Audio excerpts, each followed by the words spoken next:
Short note for Brother Theos, October 3rd, 2019, Thursday talk. Point number 1. One needs to develop meditation with some basic understanding of mind.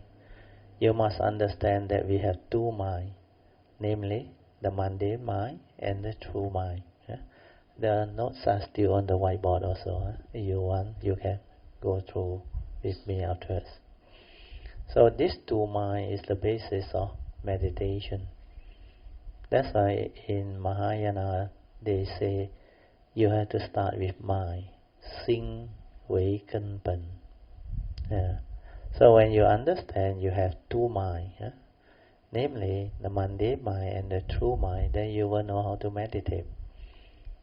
To live life, we use the mundane mind, which is responsible for all the arising of mind. Without wisdom, this mundane mind will become heedless and evil. It will arise the three evil roots of greed, hatred, and delusion. Then suffering will follow you, following Dhammapada verse 1. With wisdom born of right view, this mundane mind will arise all the right thought, right speech, and right action. Then happiness will follow you, like the shadow that never leaves you, following Dhammapada verse 2. Should be verse 2. This one I will amend it. Point number 2. It is important to understand who are you, or who you are, what you are, and what that self-nature is all about. And that all things arise from the self-nature via the mundane mind's creation. Understanding the two types of mind is essential. First type is the mundane mind, or we call it your thinking mind. The second type is the supramundane mind, or your true mind. Some call it the self-nature, the Buddha nature. Then as cultivator we call it the silent mind, and that is your meditative mind. The reason why most people don't understand how to meditate is because they only know the mundane mind. This mundane mind is dependent originating, arises depending on condition, and mainly due to memory. Without memory, the mundane mind cannot arise. However, when you are able to realize your true mind through meditation, you will come to understand that this one is different, because this true mind is beyond thought, beyond mind, and this self-nature is inherent in all beings. Means all beings, the moment you are born, that self-nature is within you. But most people cannot understand because they can't locate it. They don't know what it is too. Without thought, there is only the awareness nature within. You must realize this in your meditation. Without thought, who are you? This is the most profound inquiry. Without thought, who are you? Now I ask you this question. Without thought, who are you?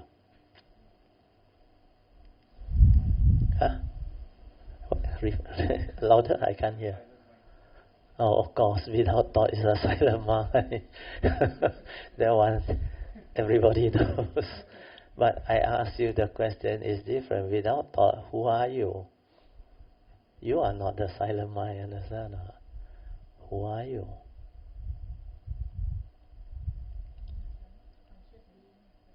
Correct, conscious being. But what do you term? Is there an entity that you can call? Awareness. You say you are the awareness, you are wrong again, because the awareness is not you, understand? You have to understand, how do you know that you are what you are? Which means you are referring to your form and mind, right? Like, how do you know you are Adam? It's because you arise a thought, right? The thought through memory knows that you are Adam. Then your friends, your colleagues also know you through thought. Adam. But without thought, there is no Adam. There is nothing, understand? Where there is no concept, no word. That's why when you meditate, when you are in that stillness, silence, you will understand what that means. Maybe now you understand. That thing without word, it cannot conceptualize anything. The moment you conceptualize, that is your thought. The question is, without thought, who are you? How many of you have seen my Facebook? Go in and see what I write in my Facebook. First thing I write there is, I am nothing. I am nobody. Now you understand. Without thought, you are nothing. Why are you nothing? That is not a thing. You cannot label. You cannot conceptualize. You cannot use words. That's why meditation is very deep in this meaning. I always share you all. Realize your true nature. Meditate until the silent mind arises. Means when there is no thought, you are just aware. In that state, who are you? What are you? That nature is aware. But do you know that nature cannot come out? You will know, isn't it, when you are in the meditative state, isn't it? True or not? By now you still don't know this. Difficult. Very difficult. Who come out?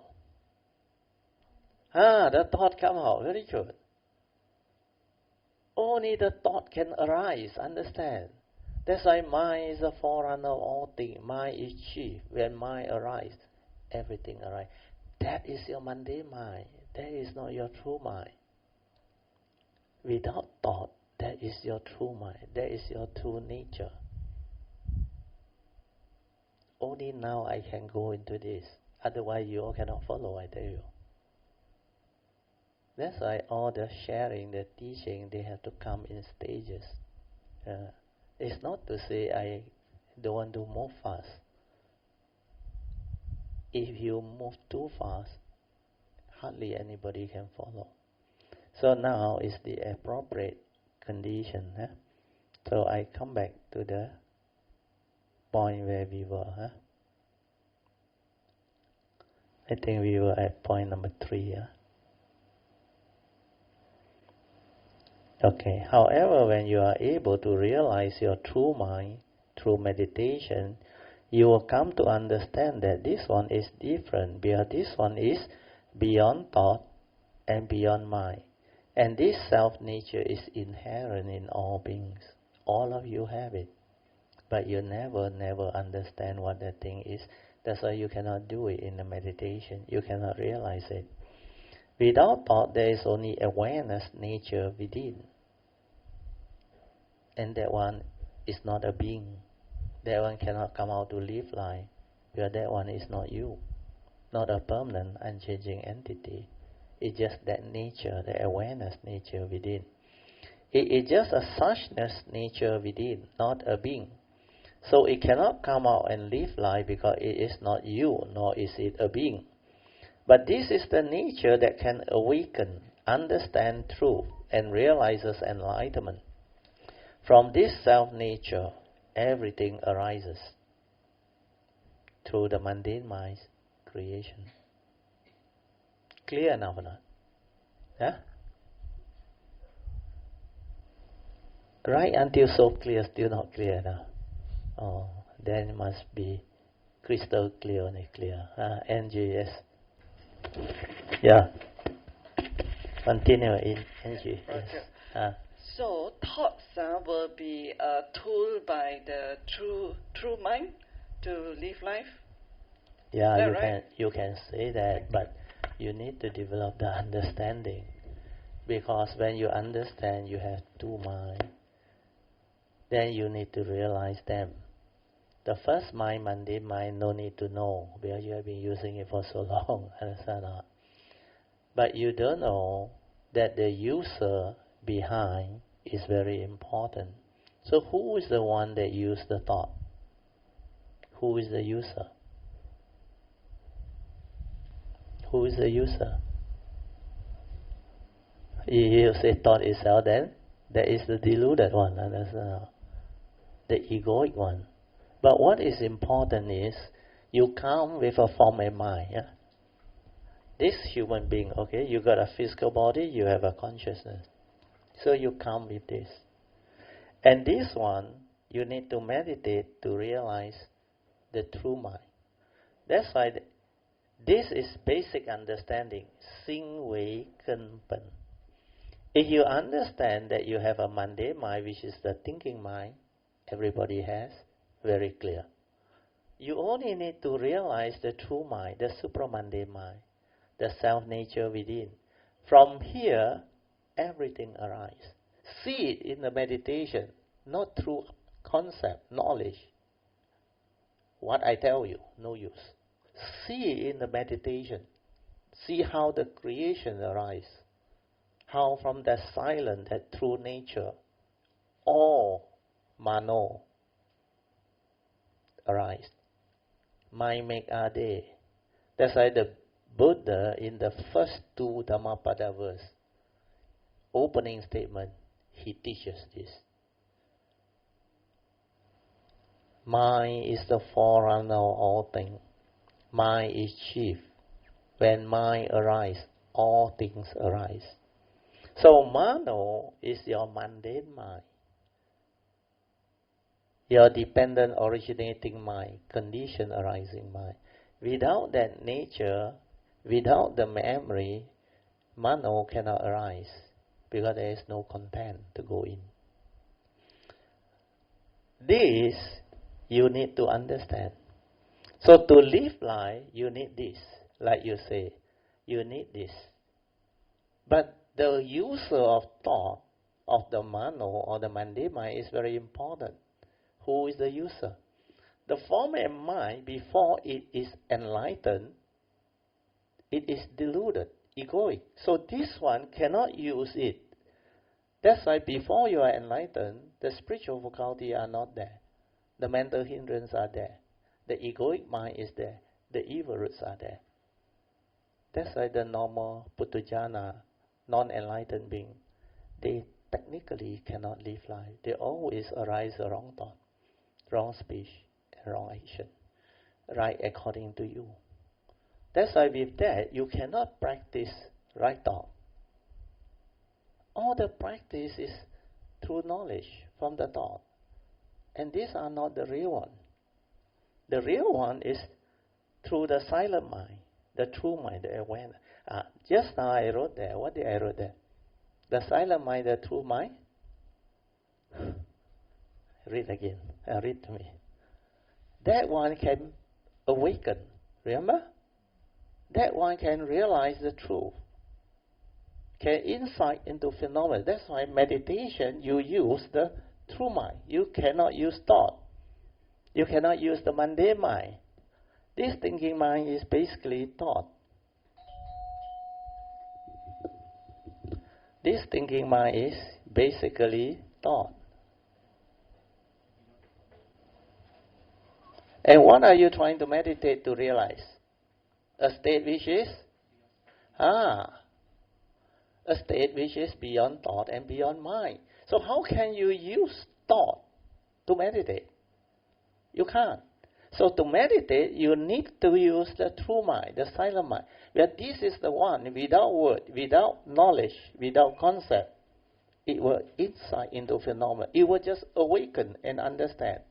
Where it is aware to see things as they are, to awaken. When you cannot see things as they are, how can you awaken? Do you understand?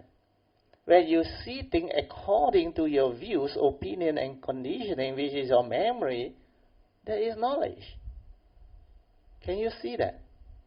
So this 3rd of October, last Thursday, short note is very good. This one I need to edit it, otherwise the original version come completely different from this. So I will read to you again, then you understand.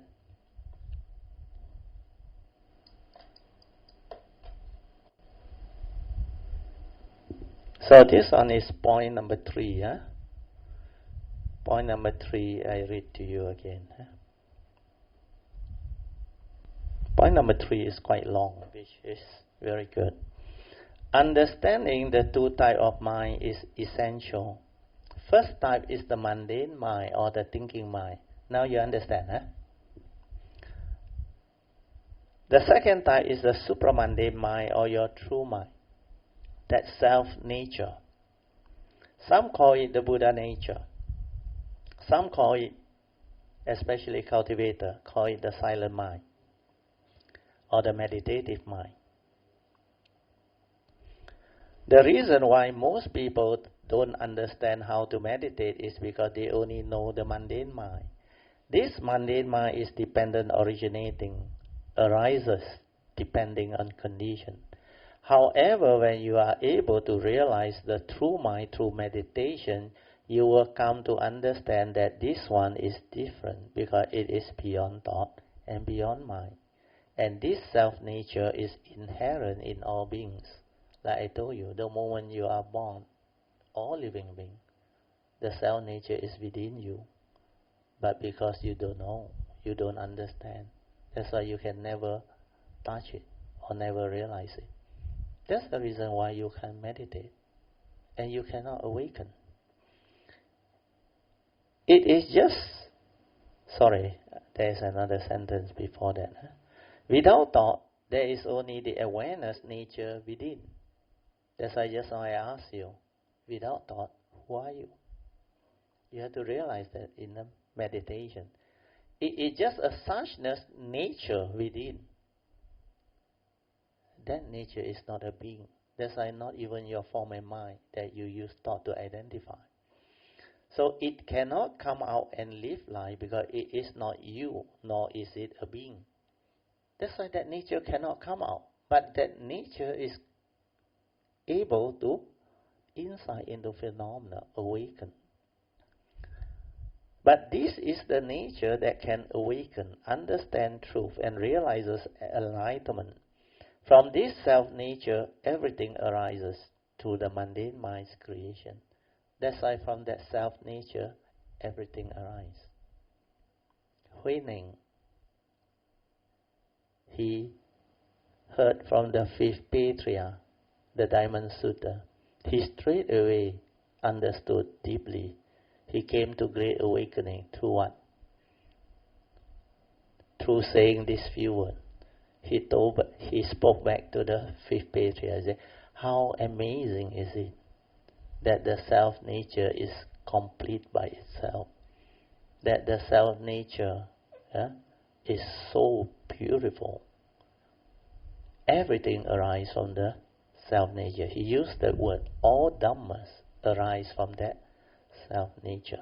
That's why he came to understand that. And it is so beautiful. Where all creations start from there. Your mundane mind come from there. Without that, it cannot arise. You remember I teach you? How do you create thought? From the spacious awareness, which is your oneness nature, your true nature, you shrink it. The awareness, you shrink that pure awareness to a tiny small space. The place where you want to perceive, like the Buddha image or whatever you want to perceive. You shrink that consciousness, then you input the content of consciousness through your memory, your views, your opinion, and your conditioning. And it becomes a thought. That's why thought is limited, because of that small space. Whereas your spacious awareness, which is the oneness nature, is so different. That one is the oneness nature, so immense. So with this understanding, we can understand meditation very easily. That's why I didn't rub off last Thursday's note. It's still there for you to see. So the revision is very easy. Coming back to Angie's question, where I ask you, you were correct when you say, so we have to use this thought, which is the mundane mind. Because this form and mind is a vehicle and a tool. The physical body is like a vehicle that takes you around. The mind is a tool. This is your mundane mind, your conscious mind. So you have to use this. So who use this? Just I explained. If the mundane mind, before this form and mind is enlightened, it is deluded. Where it has not awakened. So you have to meditate using the true mind. Then, like I explained inside there, through the direct seeing, you awaken. You insight into phenomena, the three universal characteristics. Then you develop the understanding. The understanding is wisdom. That's why I draw here. Wisdom. When you awaken through the meditation, this wisdom or understanding is connected to the form and mind. That's why this form and mind will know this is not you. The physical body, the consciousness, the two aspects of the form and mind is not real, because they are dependent originating, condition arising, causal phenomena. It's not a permanent unchanging entity, where you can cling onto, hold onto, and grasp onto and say, this is me, this is I. Therefore, I can own all these things. All this can be mine. No such thing. That's why the Buddha's teaching of anatta, the non-self nature, empty nature existence, is very profound, very deep. So this wisdom that is connected is the one that acts. Understand? That's why it will act according to wisdom, which is here. Acting according to wisdom is true action. Whereas if you act according to memory, it is not acting at all. Do you understand? What is memory? Accumulation of experiences, good and bad. And within the memory, you have a lot of negative memories, psychological memories, your fear, your phobia, your insecurity, your scars of memory, your craving, your desire, your egoic mind, your lust. All these things are inside there. Whatever mundane experiences you accumulate inside there. That's why acting according to memory is not acting at all. Because you are acting according to your fear, your phobia, your delusion, your insecurity, your scars of memory. And all this has the evil root. Fear is an evil root. Phobia is an evil root. Whatever that you fear, your insecurity, your scars of memory, all these are evil root. Your selfishness, your craving, your desire, your attachment, things that you hold on to through your self-delusion, all these are evil root. Then your emotional negativity, sadness, sorrow, lamentation, all these are evil roots. That's why acting according to memory is not acting at all. So you have to act with what? Acting according to understanding or wisdom is true action. That's why before you develop this wisdom, you cannot act. Technically, you cannot act. So wisdom got two phases.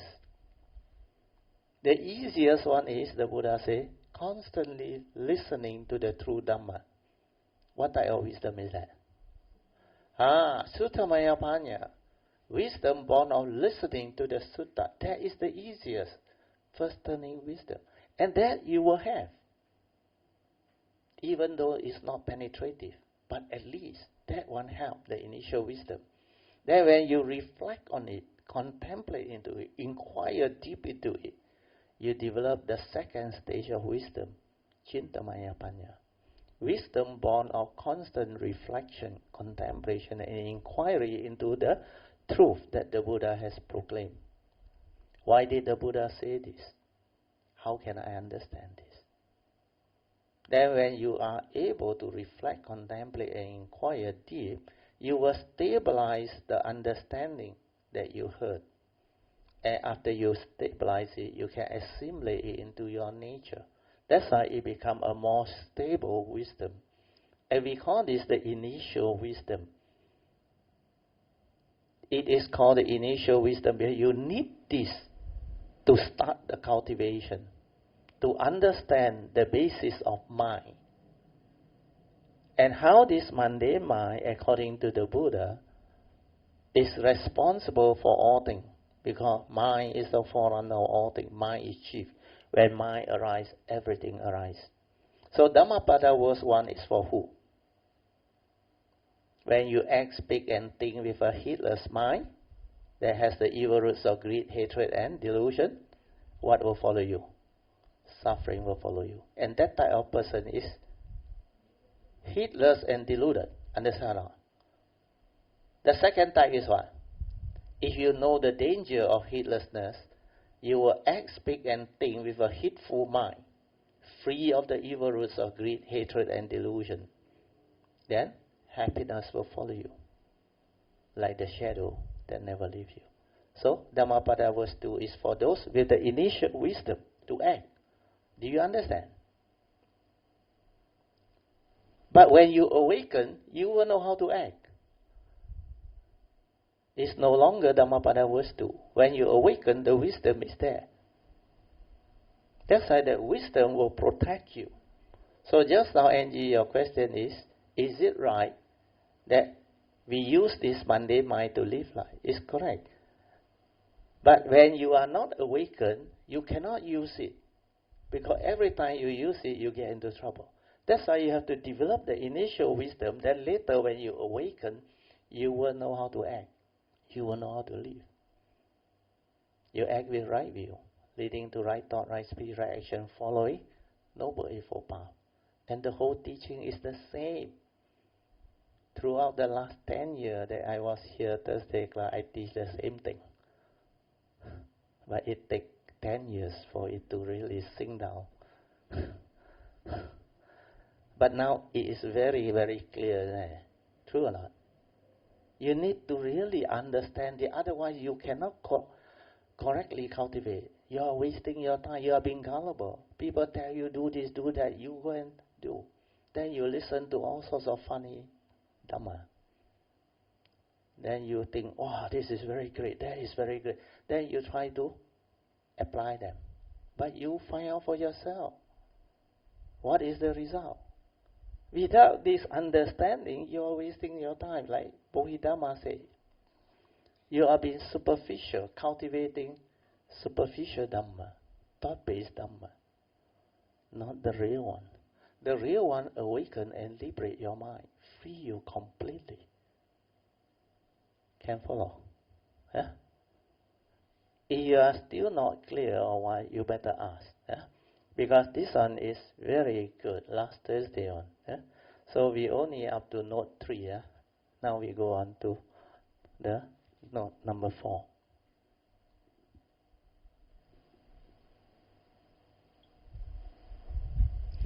It is important to reflect on the host and the guest analogy. The host, which is the awareness, nature within, is always there. True or not? When you meditate, you will know that nature is always there. Whether you are aware of it or not, depend on your stability of mindfulness and awareness. That's why without sati, you are lost in thought, you are heedless, and you cannot understand truth, because you are not with the true mind, not with your self-nature, your true nature within. So this part is very important. The guests are the 6 external sense data, whereby upon contact with mind, all their respective sense door consciousness arises.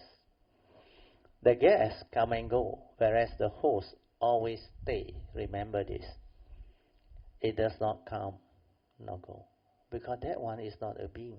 It's a nature that is always in that state, awareness, nature within. Remember, you are the host. You are aware of all the guests' movement. And with awareness and wisdom, you can make use of them. That is what Angie's question is all about. With mindfulness and wisdom, you can make use of them and stay above them, means not deceived and deluded by them. Because your wisdom will prevent you from being deluded or deceived by them. But without the understanding that you are the host, you can be deceived by all the guests and their complaint, etc. And you get yourself sucked into the whole chaotic situation of life. That's how living beings suffer. However, when you understand that you are the host, you do not get involved. Do you understand why you don't get involved? Because it has nothing to do with you. Do you understand? Do you really understand? You want to understand, huh? Because I know most of you cannot understand. What did I say? You are the host, it has got nothing to do with you. True or not? You think the host like you are so kipo, want to do this, want to do that. Oh, this one my friend, I must take care of him. That one belongs to existential world. The law of karma recognizes that one. That's why you have right duty. Understand? The enlightened disciple of the Buddha has right duty. Samichi Patipanno Bhagavato Savaka Sangha. That one pertain to what? The five aggregate of form and mind. That one, the form and mind got a duty.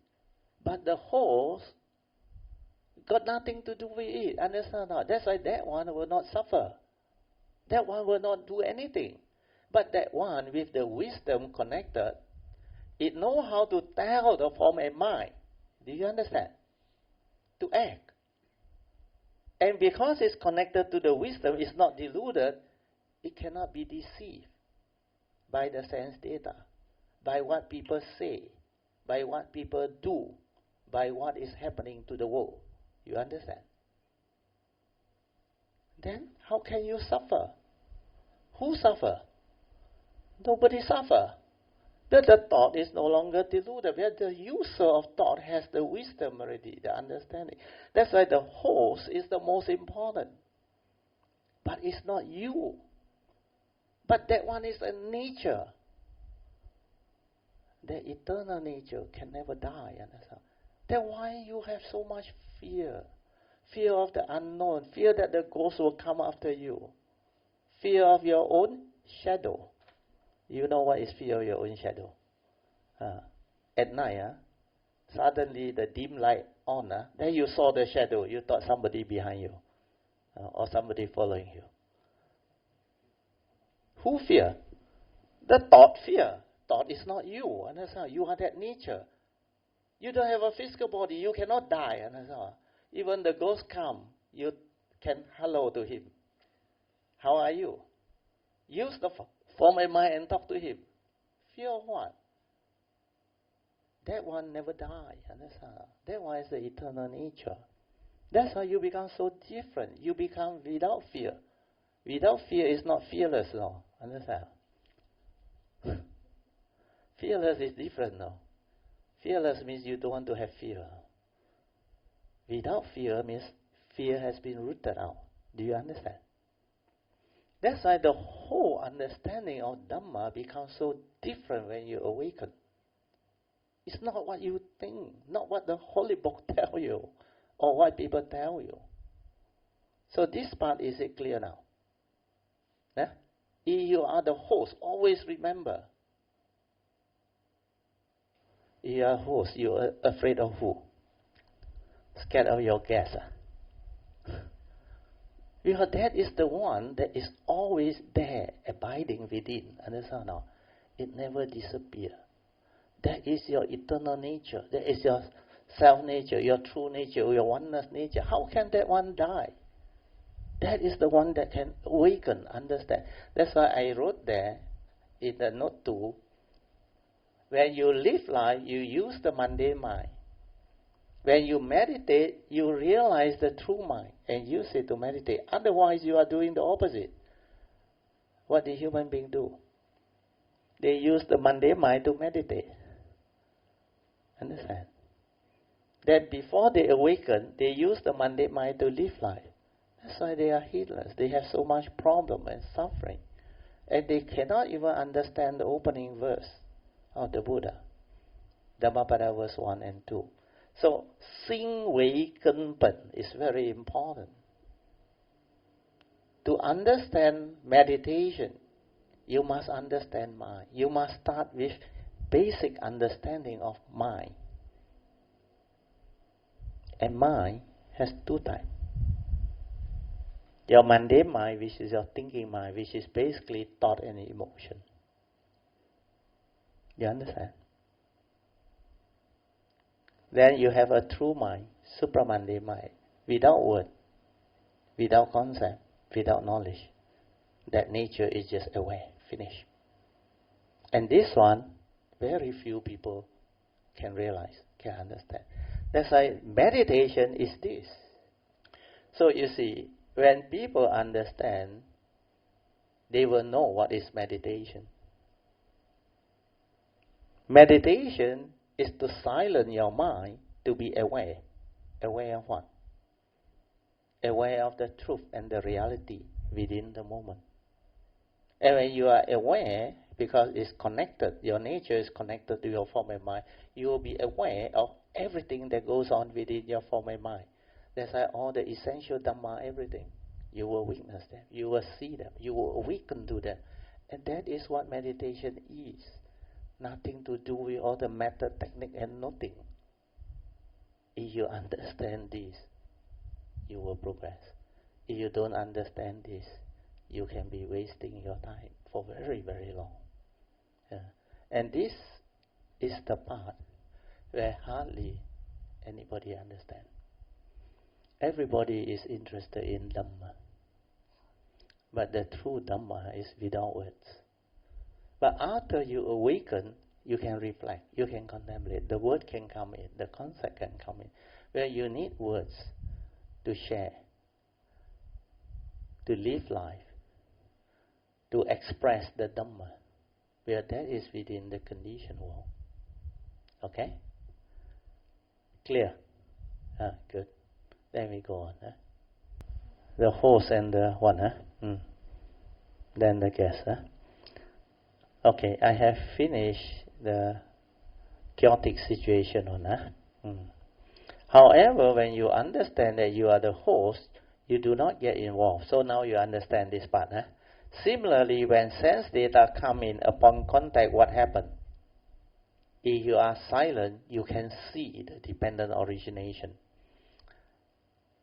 The whatever happening after contact of mind with the sense basis and the sense data follow the dwelling, dependent origination, paticca samuppada. You will understand, for you can see them clearly, all the link. Then you will not be entangled in it. On the other hand, if you do not understand that you are just this true nature within, which is just being aware, not a being, then your egoic mind will arise to delude you. And what is the egoic mind? Your mundane mind, your thinking mind. That one take over. Yeah. Then what happens? When you are just silent without thought, the true nature can insight into phenomena to awaken. This is what meditation is all about. Not what you have been told earlier on. All the doing, the noting, the focusing, the concentration, and all those things. Because if you do not understand this, you cannot meditate. You can be wasting your time. You can experience peace and calm, even the jhanic state.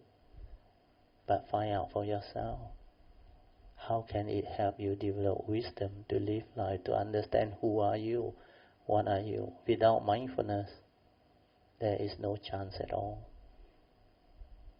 That's why mindfulness is being emphasized. The four foundations of mindfulness, the Buddha said, Ekayano bhikkhave bhikkhu. O monk, this is the only way for the purification of mind, for the overcoming of sorrow and lamentation, for realizing the enlightenment, for reaching the right path.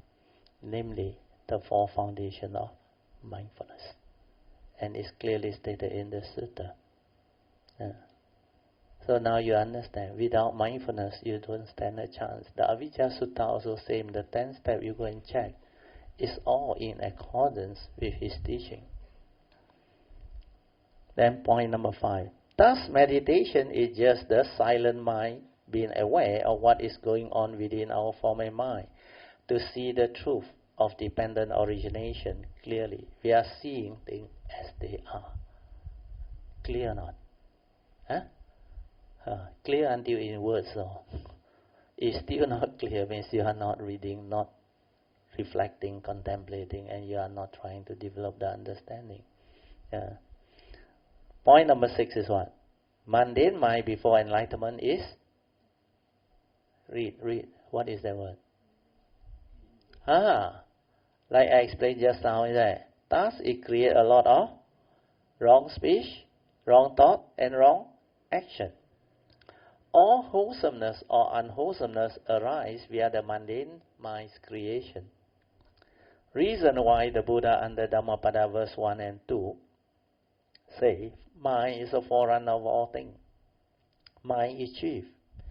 When mind arises, all good and bad arises, dependent on the user of such mind. If you act with a heedless mind, born of delusion, that is with greed, hatred, and delusion, suffering will follow you, like the wheel which follows the hoof of the cart. Therefore, wisdom is needed to use this mundane mind appropriately. Angie, now you understand, huh? When you are heedful with wisdom to use this mind, you will train it to develop awareness and understanding, and you will then act according to wisdom with a wholesome mind, free of the evil roots of greed, hatred, and delusion.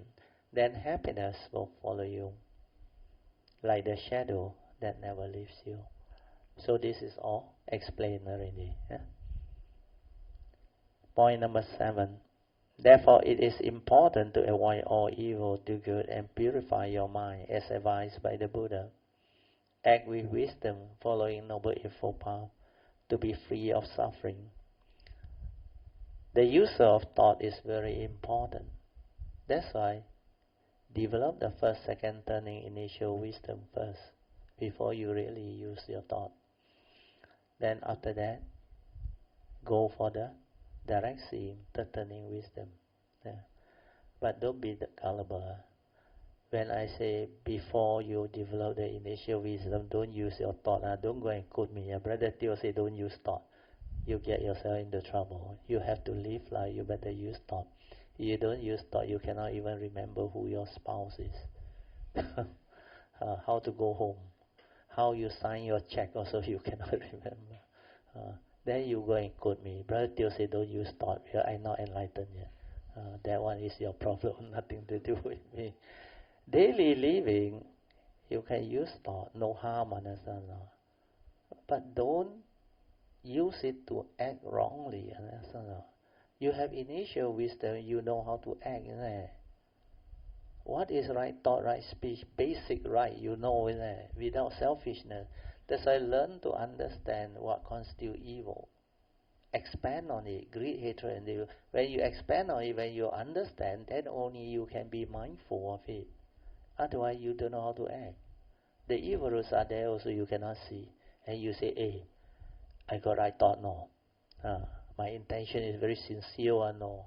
But the egoic mind behind, you cannot see, understand?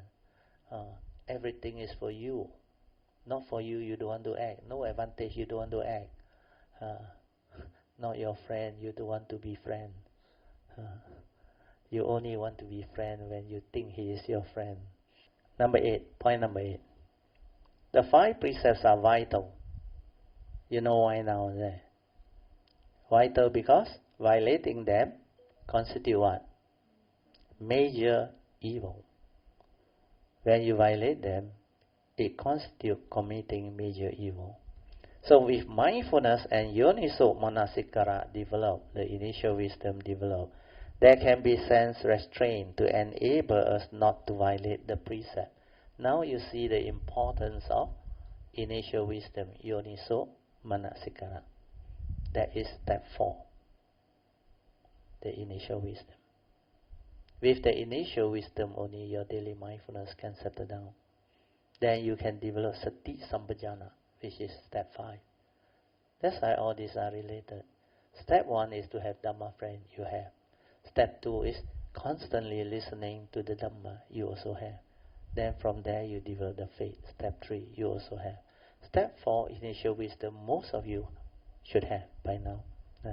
So because of that, you only need to work on sati sampajana, daily mindfulness. Then meditate to realize the silent mind, the true mind, until mind enters sati. Then your daily mindfulness will stabilize. This is what you need to do in your cultivation. Number 9. Point number 9. We should inquire who actually harm and kill.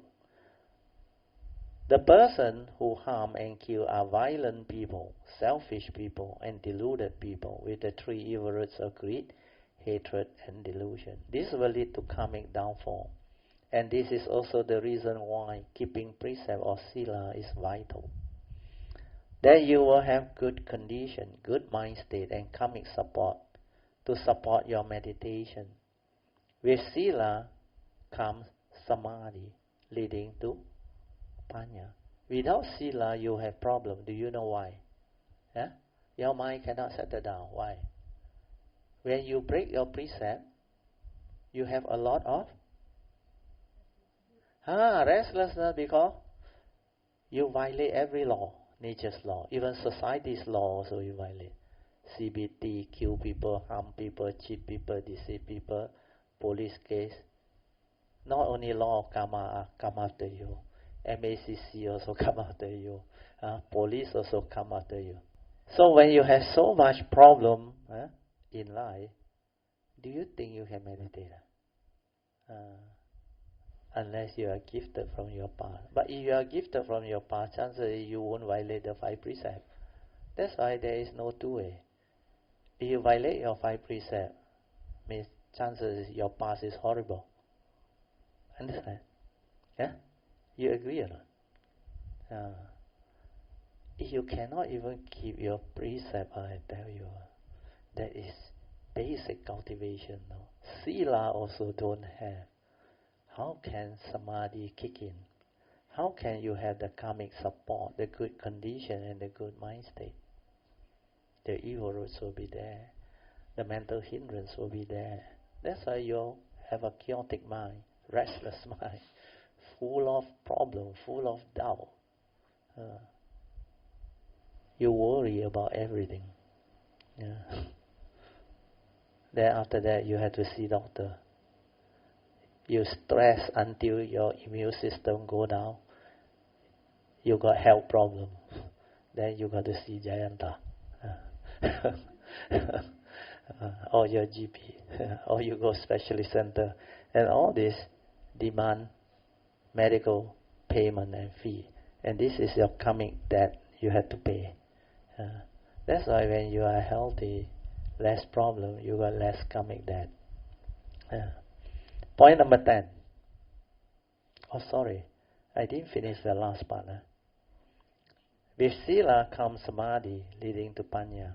To refer to the brown transcript book on the essential Dhamma as taught by the Buddha for more detailed explanation. This book is the book based on the talk I gave at the house Dana in Klang, Nancy's house, and Sia, the late Sia. Nancy volunteered to do the transcript, then I say good for her. Because that book is very good. Very, very good. He also talk about daily mindfulness and all those things. Number 10 point. The 5 aggregates of form and mind also has 2 aspects. First aspect is what? As a living being or human being for us. For our case, is the human being. We have a physical body, we have a mind. The mind, the Buddha subdivide into 4 more aggregates. But this mind, if you want to understand the 4 aggregates, you inquire, what can your mind do? It can give rise to feeling. It can perceive things, perception, aggregate. Then it can arise sankhara activity, mental states, mental volition, mental formation. All that your mind can do is the aggregate of sankhara. Then the last property of the mind is it can become conscious of things. That's why consciousness or vijnana is the last aggregate. You can become conscious of what you see, what you hear, what you smell, what you taste, what you tactily feel and think. That is what mind is all about. And this way of explaining the mind is very, very beautiful, very profound, very deep, and very accurate. Not like in certain other type of religion where they explain. It's like very impressive. They tell you the 16 dimension of mind and all those things, but not so accurate. This one is the most accurate. Because basically there is only mind, nothing else. And mind, the two aspects you have to understand. When you understand, the four aggregate really explain everything. That is the real happening. Other type of explanation, I leave it to you. You go and find out yourself. Because the way the Buddha explained is so beautiful, using the five aggregate of form and mind. Then the second aspect is as a mental five aggregate of form and mind, which is the thought. So the aggregates of mind, there are four: Vedana, Sanya, Sankara, and Vijnana. Then how did the form, the mental form, enter the mind? Through the aggregate of perception. When you perceive the external form, like the Buddha image, my voice, you perceive them, it enters your mind. That's why mentally there is also the five aggregate, the five mental aggregates of form and mind. Basically, it's the pure consciousness and its content. The Buddha called it the Namarupang. That's why in the 12 link, Paticca Samuppada, dependent origination, the Buddha said avijja pajja sankara, sankara pajja vijnana, the pure consciousness. Then you input the content, vijnana pajja namarupang. That is the second aspect of the five aggregates of form and mind. These five aggregates of form and mind is subject to karma, always remember. Even though it's a karmically conditioned living being, but it's not a permanent unchanging entity that you can cling on to, grasp onto, as the I and the me. Thus, it is non-self, but it does exist. To develop wisdom, you need to meditate with a true mind to awaken. Point number 12. In short, the whole of cultivation can be summarized as follows. First is to follow the advice of the Buddha. Avoid all evil, cultivate wholesomeness, and purify the mind, following advice of all Buddhas. Second is to cultivate and act, following Noble Eightfold Path. Means with right view to cultivate right speech, right action, right thought, and the four right effort. This one is still basically thought. The four right effort is still basically thought. To abandon the wrong thought that has a reason, still thought. Then to right effort to prevent the arising of the wrong thought is still thought. Then right effort to cultivate right thought is still thought. Then the last right effort is to refine upon whatever right thought that you have developed and perfect them all. So that is still thought. Then after that, cultivate the five spiritual faculty. So these five spiritual faculty, you have to cultivate them after that. Otherwise, you can do it together. While you cultivate the four right effort, you cultivate them together. Then constantly listening to the Dhamma. Constantly listen to Dhamma, inquire and contemplate the Dhamma with a relatively quiet mind. There is a creative mind to arise the first and second turning initial wisdom, yoniso manasikara. This point number 2 and number 3, in fact all the first 4 points, they are very important. Then after that, the fifth one is to meditate. Because by then you can meditate to realize the true mind until mind enters sati. Then cultivate the daily mindfulness and clear comprehension, sati sampajana, leading to sense restraint. The moment you do this, up to step 5 you are home. Step 6, sense restraint is automatic. Then point number 13, to understand that things are just the way they are. We are all born of our karma, heir to our karma, conditioned and supported by our karma. And we are what we are because of our karma. There are causes and conditions behind all that happen. Thus, when things happen, you must not react, blame, or get angry. Then you can be at peace with the reality of the moment. Then with a clear mind, you can act. Then you can contemplate on what happened to resolve things amicably so that you can move on and not suffer. Noble Eightfold Path is the way to end all suffering. When you act with right view or wisdom, you will know how to utilize the mundane mind. So to resolve anything, you have to act according to wisdom, following Noble Eightfold Path. The Noble Eightfold Path is the meditation. When you have Noble Eightfold Path, there is no negativity, there is no wrong view, there is no delusion. The first path factor is right view. You will condition right thought, right speech, right action, and right livelihood. So you will never go wrong. Then the four right effort will keep you on track of cultivation. Then after you finish your four right effort, sati come in, leading to samadhi. Then you will awaken. The spiritual faculties are completed. Point number 14. The realization of one's true mind is the what? Beginning of true meditation. So you think very easy. You have to realize this true mind, then only the real meditation start. Do you know? That's why last time I told you what at the retreat.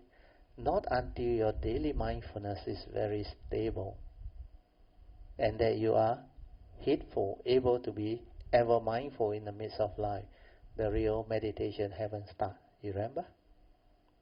This is the reason. And the meaning is very clear. If you are not able to realize your true mind, how can you develop daily mindfulness? Sati sampajana cannot come about. Your mind must enter sati. Means it must realize the silent mind, the true mind. Point number 15. There was an email question by a lady on cultivating daily mindfulness. She described how while eating, she is aware of her mental intention to hold a chopstick, take the vegetable, open her mouth, put the vegetable into her mouth, start chewing, etc. Then I replied, the above is okay, I told her. But the more important aspect of the training is when your hand moves to hold the chopstick, you must be fully aware of that action and that hand movement. That is, body and mind move as one, without thought. That is sati, mindfulness. Similarly, for the other activity and action, like taking of vegetable, opening of your mouth, putting it into your mouth and chewing, etc. Just do, listen to this sentence, until you are just aware, and most of the time without thought. Then your mental chattering, your verbalization will be greatly reduced, and you will become more and more quiet and just mindful or aware. When mindfulness is more and more continuous, it will stabilize. Then your mind is extraordinarily sensitive, and you can see many things which you never see before, to develop the understanding of the essential Dhamma as taught by the Buddha, and the understanding of who you are and what you are and how you function as a human being. The last sentence can understand her. Who are you, what are you, and how you function as a human being. By now you should understand it. Huh? So I ask you, who are you? What are you? Can somebody come out and explain? Huh? Some of you should understand. The only thing is the understanding haven't stabilized, where you seldom express it out, or you seldom really reflect until very, very clear. Then the second part, when she said, then pleasant feeling arise. Straight away she know, after she chew, before she really mindfully chew, she said, pleasant feeling arise. So I watch the feeling and contemplate it in mind. This feeling is impermanent, suffering and non-self. It is the same for all other feeling. All this awareness is very fast. She also know very fast though. But she never know that this is not awareness. This is the thought using knowledge to analyze, to develop the understanding. Well, who tell her all this? It's not through the realization of the silent mind awareness doing it. It is through knowledge, Dhamma knowledge, that she used. So all this awareness is very fast. She know. Actually, the thought move very fast. So I try to do it for everyday activity. Yeah. Then I answer her. The above is what you are normally taught to do. You are taught to do it that way. Not what? Mental intention. Remember? Intention to eat, intention to take the chopstick, intention to open your mouth, put it in your mouth. That is not sati. Sati is the movement itself, the awareness itself. Then when he says she contemplate, that is not contemplation, that is Dhamma knowledge. Through thought, evaluating, analyzing. Then you listen. The above is what you are normally taught to do it that way. But the real contemplation is very different. This is mainly doing it via Dhamma knowledge. What you should be doing is just silence your mind and maintain awareness. Don't try to know. Can remember these few words or not? It's written here. Don't try to know. When you meditate, don't try to know. Who is trying to know? When the thought is active, are you in the meditative state? Are you aware of what is going on? That's why you can never get it right. Where that thought is busy meditating, trying to be the meditator, and trying to know, is this what the book say? Is this anicca? Is this dukkha? That's why she's very fast. Impermanent. Feeling is impermanent. Then suffering when I attach. Non-self because it come and go. You can quote people, quote the book, quote me, but there is knowledge. Do you understand? So what she failed to understand is this. That's later on she learned, which is very good. This is mainly doing it via Dhamma knowledge. What you should be doing is just silence your mind and maintain awareness. Don't try to know. The awareness will develop the understanding to awaken to the three universal characteristics of anicca, dukkha, and anatta by itself, without words, without knowledge or concept. Just do. After this training is developed, then only you can contemplate to stabilize the understanding. And it is not before. Do you understand? Before you realize it or awaken through the awareness, the silent mind, you go and so-called contemplate. That is your thinking. That is your Dhamma knowledge. You need to realize it, awaken. Then only you contemplate. That is useful. So this part is very important. Otherwise, it will become just Dhamma knowledge-based contemplation, which may not be effective.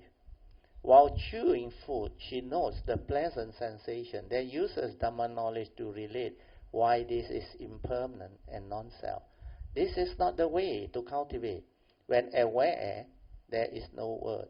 Understanding will thus come, and then you can link back to the knowledge later on, not before. Then develop the silent mind and just be aware. Understanding will come by itself without you doing anything. After this, you can contemplate with the silent mind. Through your mindfulness, you can awaken. Not through knowledge, nor thought, or memory. Then my daughter, Brother Theo's daughter, did her cultivation differently. That is, when chewing, she inquired, how do I recognize this as a pleasant feeling? See? Her inquiry is, why did I label it as pleasant feeling? She inquired. She go deep into it. Then she also asked, what does pleasant means to me? Who taught me this? How I label it pleasant. Then the last one is, how did I learn this concept of pleasant and unpleasant, the duality? That's why she assumes she don't know. She find out. Then she realized it's her conditioning. She traces it back to her conditioning, born of memory. This style of questioning has helped her to discover and understand more deeply how she experienced the world while living life. She no longer relies on memory, understand not? The habitual tendency, where she finds out all these are due to conditioning, so she can see her own mental conditioning, how she become like that, how she react and stir her mind. It's not through her own understanding last time. Last time was hardly aware, hardly mindful, didn't know. Well, these are habits. Habitual tendency developed through what? Heedlessness, lack of mindfulness, lack of understanding. You don't know who are you, what are you, and who is doing all this. It's your views, opinion, and conditioning. It's not your understanding. That's why she developed all this through her own way of inquiry. The thing she now understands is very different from the knowledge she uses to have. In doing so, she becomes more aware of her life and her thoughts conditioning.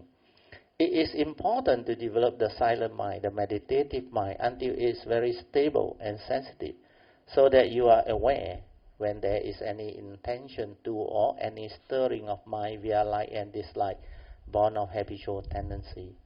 Yoniso manasikara, or the initial wisdom, will prompt you that this is attachment, for thing is just the way it is. When there is condition for good food, you can have it.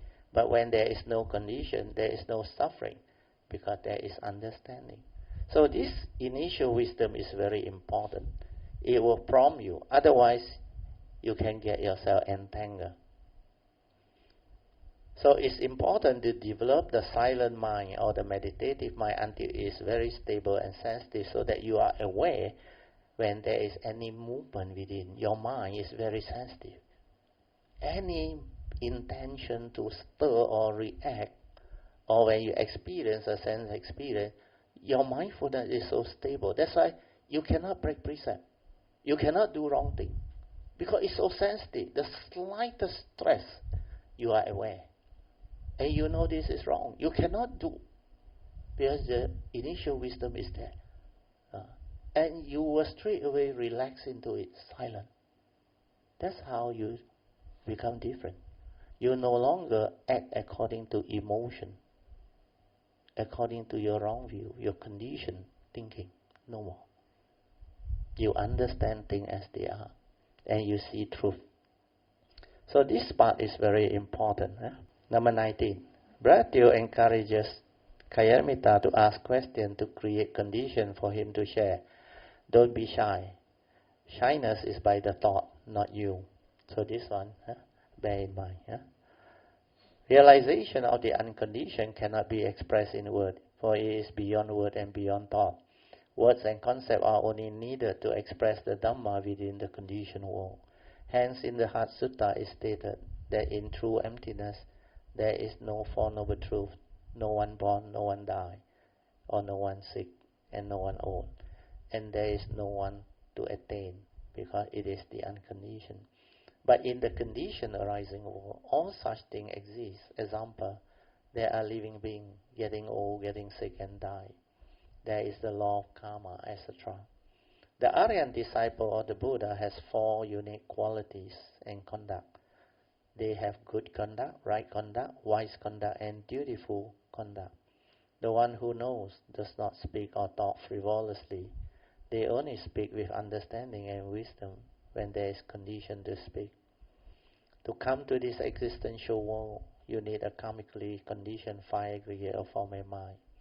This is the vehicle and tool for you to come.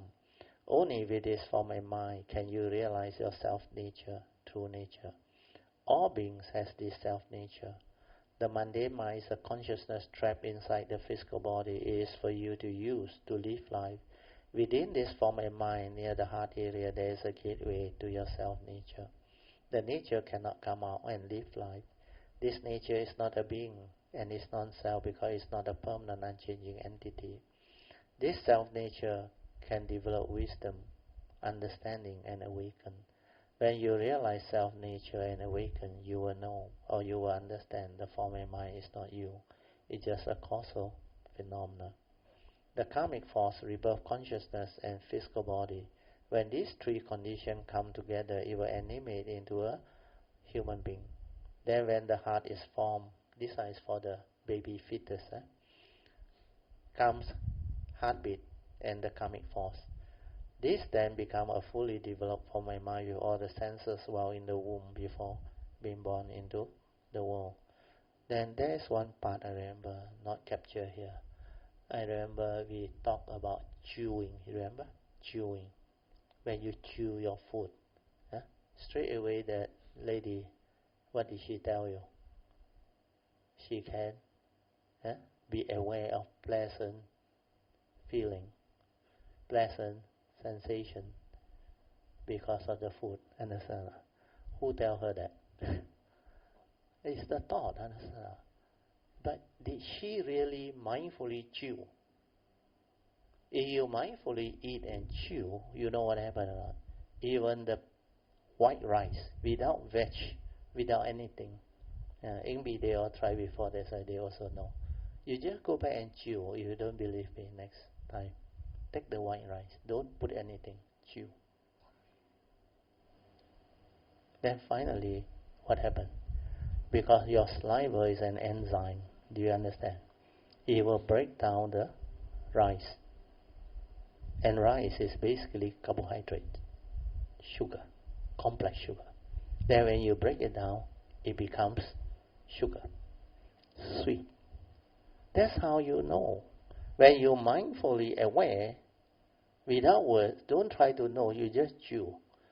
But you go back and try, don't recall through memory, hey, Brother Teo says sweet one. No. You look for the sweet one.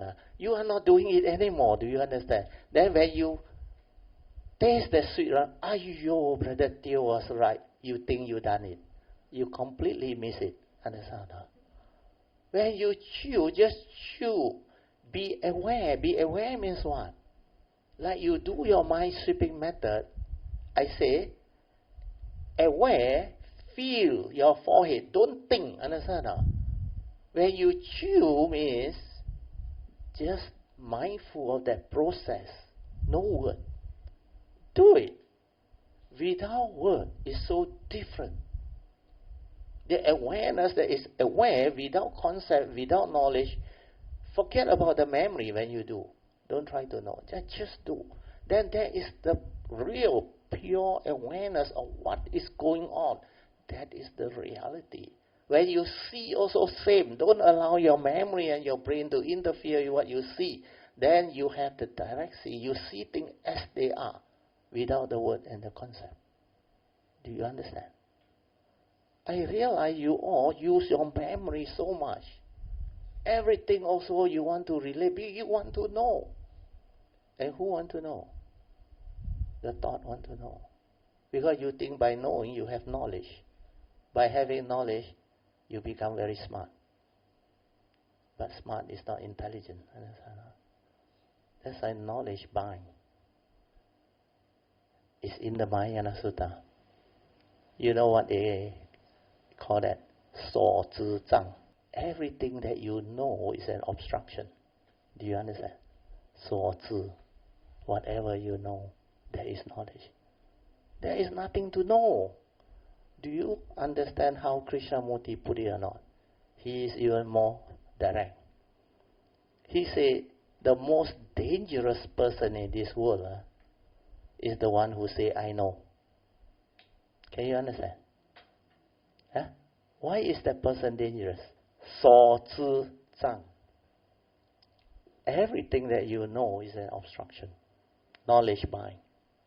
When Krishnamurti say the most dangerous person in this world is the one who say, I know.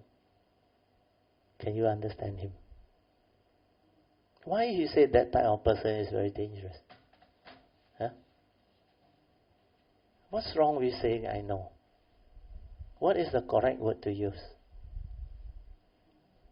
You should say, I understand. Well, understanding is not rigid, understand? It's not a knowledge, understand? I understand means I understand. But when I say I know, what is there to know? All knowing comes from your thought, understand or not? And thought is knowledge. That's why perception of form is consciousness, and its non-perception is wisdom. That's why nothing to know. When the Zen master say, "What is this?" A table, you are gone already. That is, you know already. You should say nothing, because the true mind, when it see, there is no word, nothing. It's just as it is. So all of knowing is actually knowledge. That's why the most dangerous person in this world is the one who say I know. When he say he know, he cannot learn anymore. Right? He already know. So how to teach a person who already know? Before you can even share anything, he say, "Right till I know." Or he will quote the Buddha, according to the Buddha. The highest authority, the Buddha. How to go and challenge the authority? Or he say, no, brother, the Buddha never say this. Cannot answer already. He quote the highest one. It's like he quote to you the number one officer of the MO1. How to answer? Cannot. But so far so good. Nobody say that to me. Don't be the first. So this is what I want to share and explain. So different stages of evolution of Dhamma. Because our Kayanamitta, we already evolved very, very far. Do you understand? A lot of Kayanamitta used to tell me, "Brother Theo, we follow you so long, that's why we can understand you." But those who are new, they show mong cha cha. Well, they come, they are so alien to all this. You ask Jayanta the first two lessons, it was so heavy, but lucky for him, he has the faith. Then third lesson differently, he said, "But Theo, what you share actually is very, very obvious, common sense, very clear. How come people cannot understand?" The truth is, people cannot understand. And that is the truth. Because hardly anybody teach this way. They never hear this before. It's just like the Buddha's advice. If you understand the law of karma, will you ever dare to break that law? You will never. But because living beings don't understand the Dhamma, that's why they get into trouble. They created all the karmic friction through delusion, through ignorance, and they get themselves entangled with life, and they cannot come out of it. That's why they suffer. Then only they seek help. First to seek is doctor, psychiatrist, psychologist. Then after that, sensei, medium. Then all the other type of cure. Finally, people tell them, "You go to religion." Then they come to religion. But most of the time, when you need something so badly, only you seek. Very difficult for you to develop the understanding. You should seek while you are young, while you still have the life to actually develop the understanding. And now you are not too old. Why? Mahathir 94 still actively becoming PM. So compared to him, we dare not say we are old. True or not? So never believe that you are old. Your mind never old, never get old. You believe or not? Because there is no age. Only the deluded mind grows old. But a lot of people say as you grow old, you develop more wisdom. You agree or not? Not necessary at all. A lot of people develop more knowledge. Then after that, they develop something else. Neither wisdom nor knowledge. So that one depends on karma. But if you have the understanding, the mind never die. The mind is eternal. There is a hymn in Buddhist hymn. Mind never die, although we live. Yeah lah, life never die. Oh, not mine Oh, life. Oh. So can replace or not? No, the true one is mind never die. It's not life never die. Within life, so many die. A lot of death is there. Why you say life never die? It's the mind that never die. Mind never die, although we live. That is the true mind. The mundane mind, split second, is gone. You call that die or cease or disappear? That mind also never die because it's energy. How can energy die? Do you understand? Okay.